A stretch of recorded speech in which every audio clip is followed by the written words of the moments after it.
Hello, good morning to all of you. आज का हमारा टॉपिक है साइक्लोन, जो कि ज्योग्राफी का एक पार्ट है। ज्योग्राफी में टॉपिक है, तो ये साइक्लोन क्या है। ठीक है, ये हमारा टॉपिक है साइक्लोन। कहता है साइक्लोन है क्या है। अगर हम सिंपल लैंग्वेज में देखें, आसान भाषा में देखें, तो साइक्लोन एक चक्रवाती तूफान है जो कि अरेबियन सी में होता है, बे ऑफ बंगाल में होता है। कई बार न्यूज में आता है तितली तूफान आ गया है, कैटरीना आ गया है, आउची आ गया है।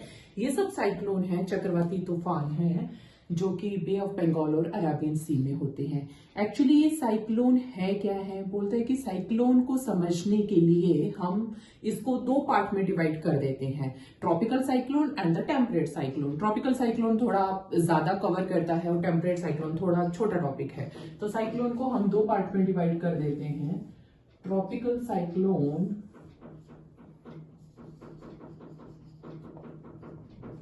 and the temperate cyclone।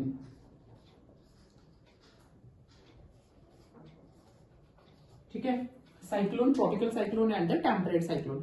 कहता जैसे कि इसका नाम है ट्रॉपिकल साइक्लोन, तो ये कहां पर मिलेगा आपको, ट्रॉपिक्स वाले एरिया में, ट्रॉपिकल एरिया में मिलेगा। अब ये ट्रॉपिकल एरिया कौन सा होता है और टेम्परेट एरिया कौन सा होता है। कहता है अगर हम विंड बेल्ट का हमें थोड़ा सा भी आइडिया हो, विंड बेल्ट क्या होती है और कौन कौन सी विंड बेल्ट है, तो उसमें हमें क्लियर हो जाएगा कि ट्रॉपिकल एरिया कौन सा है एंड द टेम्परेट एरिया कौन सा है। तो विंड बेल्ट मैं आपको दिखा देती हूँ। ये है 0 डिग्री जो कि इक्वेटोरियल रीजन है, और ये है ट्रॉपिकल, और ये है सब ट्रॉपिकल, और ये है टेम्परेट, ये है कोल्ड टेम्परेट और वार्म सब पोलर, और ये है सब पोलर, और ये है पोलर रीजन। ओके, ठीक है। 0, 30, 45, 60, 70, 80, 90 ये है अलग। ये है हमारा ट्रॉपिकल रीजन और ये आ गया हमारा टेम्परेट रीजन। यहां पर ट्रॉपिकल साइक्लोन होंगे और यहां पर टेम्परेट साइक्लोन होंगे। अब जो ट्रॉपिकल साइक्लोन है, अगर हमारे पास एक डायग्राम हम देखें, ये वाली, ये हमारा अर्थ है। मान लो सपोज रफ डायग्राम है, ये हमारा अर्थ है और यहां पर हमारा 0 डिग्री इक्वेटोरियल रीजन चल रहा है, ये ठीक है। और यहां पर हमारा ट्रॉपिक ऑफ कैप्रिकॉर्न है, ये ट्रॉपिक ऑफ कैप्रिकॉर्न, और ये है हमारा ट्रॉपिक ऑफ कैंसर, जो कि सबको पता होगा 22.5 डिग्री नॉर्थ, 22.5 डिग्री साउथ। ठीक है, ये है हमारा हो गया ट्रॉपिकल साइक्लोन और टेम्परेट साइक्लोन। सबसे पहले मैं इन दोनों के बीच में आपको डिफरेंशिएट कर देती हूँ कि जो ट्रॉपिकल साइक्लोन है और टेम्परेट साइक्लोन, इससे आसानी से समझ आ जाएगा। कहता है जो ट्रॉपिकल साइक्लोन है, आपको पता है ये 0 डिग्री है, ये हमारे पास आगे 30 डिग्री आ जाता है। तो जो ट्रॉपिकल साइक्लोन है ये आपको कौन से एरिया में मिलेगा। कहता है tropical cyclone are the low pressure area that is confined to the area lying between 30 degree north and 30 degree south latitudes. तो जो ट्रॉपिकल साइक्लोन है, पता चल गया लो प्रेशर एरिया। क्या है ये, लो प्रेशर एरिया। ठीक है, ट्रॉपिकल साइक्लोन जो है आपका वो क्या है, लो प्रेशर एरिया। अगर हम टेम्परेट साइक्लोन की बात करेंगे, आपको कहां पर मिल रहा है, मतलब यहां पर क्या है, ट्रॉपिकल साइक्लोन में क्या है, टेम्परेचर ज्यादा है और प्रेशर कम है। ठीक है ना, ट्रॉपिकल साइक्लोन में क्या आएगा आपका, टेम्परेचर ज्यादा है तो प्रेशर कम हो जाएगा। ठीक है, टेम्परेचर ज्यादा है तो प्रेशर कम हो जाएगा। लेकिन टेम्परेट, ये ऊपर वाला रीजन है, यहां पर आपका क्या होगा, यहां पर टेम्परेचर लो होगा।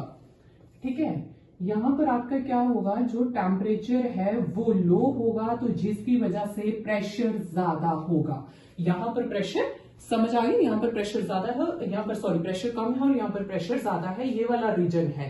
तो ये टेम्परेट साइक्लोन बनेंगे कैसे।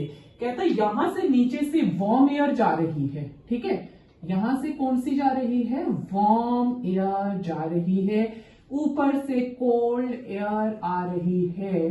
तो ये दोनों का यहां पर क्या हो रहा है, इंटरसेक्शन हो रहा है या इंटरेक्ट हो रहा है, जिसकी वजह से फ्रंट फॉर्मेशन हो रहा है, जिसको हम क्या बोलते हैं बीच में, फ्रंट फॉर्मेशन।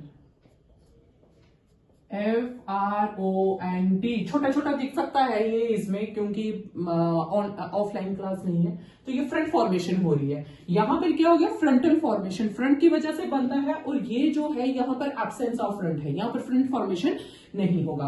अब कहता है जो ट्रॉपिकल साइक्लोन है ये हमेशा पानी में होगा, वाटर बॉडी होगी, ओशन में होगा। तभी तो सुना होगा कि जो ट्रॉपिकल साइक्लोन है कहां पर होते हैं। हम इंडिया का अगर रफ डायग्राम बनाएं, ठीक है, ये मैं रब कर सकती हूं, ये वाला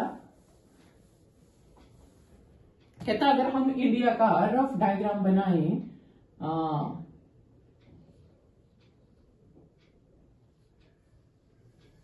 ये इंडिया का मैप है, रफ डायग्राम है, तो ये आपके पास ये आ गया, ये कौन सा एरिया आ गया, ये बे ऑफ बंगाल आ गया,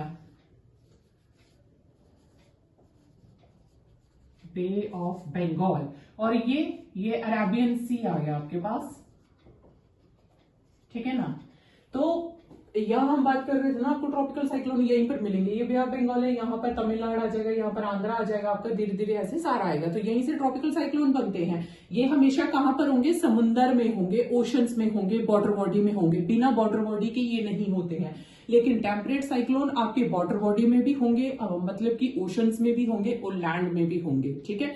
और कहते हैं कि जो ट्रॉपिकल साइक्लोन है ये हमेशा समर में होंगे, लेकिन ये वाले जो है ये समर में भी हो सकते हैं और विंटर में भी हो सकते हैं। ट्रॉपिकल साइक्लोन का इनडेफिनेट टाइम पीरियड होता है, आप प्रेडिक्ट नहीं कर सकते, ये लंबे चलते हैं। देखा है ना, जब न्यूज में आता है चक्रवाती तूफान बहुत रिग्रेस हो जाता है, जो कि बहुत बारिश, आंधी, तूफान चलता है, लेकिन ये कहते हैं कि इसका टाइम पीरियड आप कैलकुलेट कर सकते हो, ये ज्यादा नहीं होता है। तो अब हम पूरा का पूरा ट्रॉपिकल साइक्लोन पे आ जाते हैं। एक्चुअली ये थोड़ा बड़ा टॉपिक है, यही है, तो इसको बनता कैसे है ये, ठीक है। अब आपके पास क्या होता है, मैं एक डायग्राम से समझाती हूँ। मान लो ये हमारे पास वाटर बॉडी है, ओके,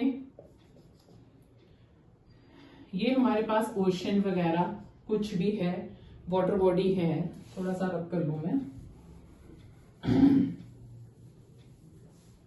और ये है सन।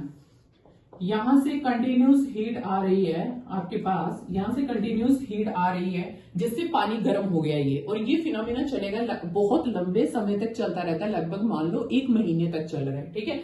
यहां से हीट आ रही है और ये पानी जो है ये गर्म हो गया है और ये लो प्रेशर एरिया बन रहा है, ठीक है।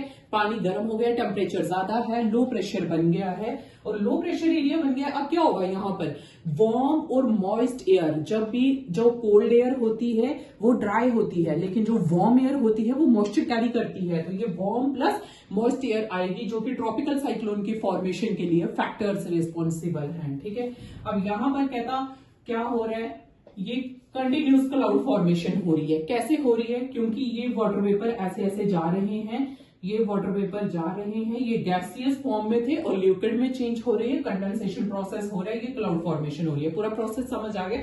यहाँ से कंटिन्यूस हीट आ रही है जिससे कि हमारी वाटर बॉडी गर्म हो गई है, वाटर बॉडी गर्म हो गई, टेम्परेचर ज्यादा हो गया, प्रेशर कम हो गया, प्रेशर कम हो गया, तो अब क्या होगा कि ये जो है ये वाटर वेपर ऊपर जा रहे हैं, ठीक है। जैसे ही जाएंगे ऊपर जाके क्या होगा, जो गैसियस फॉर्म थी वो लिक्विड में चेंज हो गई, लिक्विड में चेंज हो गई, कंडेंसेशन प्रोसेस हो रहा है, यहाँ पे क्लाउड फॉर्मेशन हो रही है, ये हमारा है। ऐसे बन जाएगा आपका साइक्लोन पूरा। तो साइक्लोन्स के लिए फैक्टर्स कौन कौन से रिस्पॉन्सिबल हैं, बोलते हैं कि साइक्लोन के लिए बहुत लंबे टाइम पीरियड के लिए आपके पास वार्म और मॉइस्ट एयर आ रही है। वार्म और मॉइस्ट एयर जो है वो क्या करती है, वो रिलीज करती है लेटेंट हीट, नंबर 1, जिससे हमने कहा वार्म और मॉइस्ट एयर, अब वो रिलीज करेगी लेटेंट हीट। यही लेटेंट हीट एनर्जी प्रोवाइड करता है साइक्लोन को ज्यादा रिग्रेस होने के लिए। लेटेंट हीट क्या करेगा, एनर्जी प्रोवाइड करेगा, ठीक है। नंबर 2 आ जाता है कोरियोलिस फोर्स, और ये मीन टेम्परेचर लिया गया है 27 डिग्री सेल्सियस रहेगा 1 मंथ तक। और नंबर 2 आ जाता है कोरियोलिस फोर्स।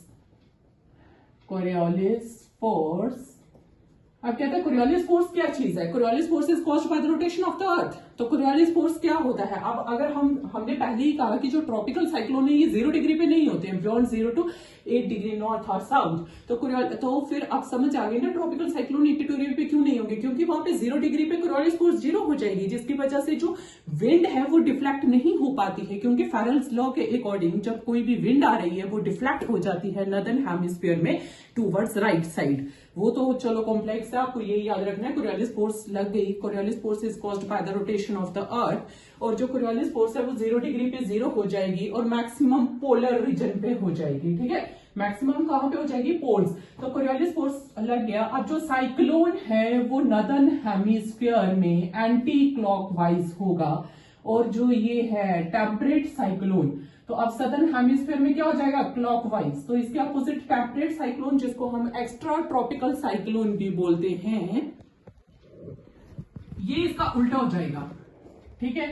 ये नॉर्दर्न में क्लॉकवाइज हो जाएगा और सदर्न में एंटी क्लॉकवाइज हो जाएगा, ठीक है। हो गया। ट्रॉपिकल साइक्लोन के फैक्टर्स रिस्पॉन्सिबल हो गए। 27 डिग्री सेल्सियस कंटिन्यूस बन रहा है 1 मंथ तक, कोरियोलिस फोर्स आ गई। और नंबर 3 कहता है कि ट्रोपोस्फियर में क्या होता है? अनडिस्टर्बेंस होती रहती है, कुछ ना कुछ, जिसकी वजह से साइक्लोन को एनर्जी मिलती है और रिग्रेस होने के लिए, ठीक है। ये हो गया।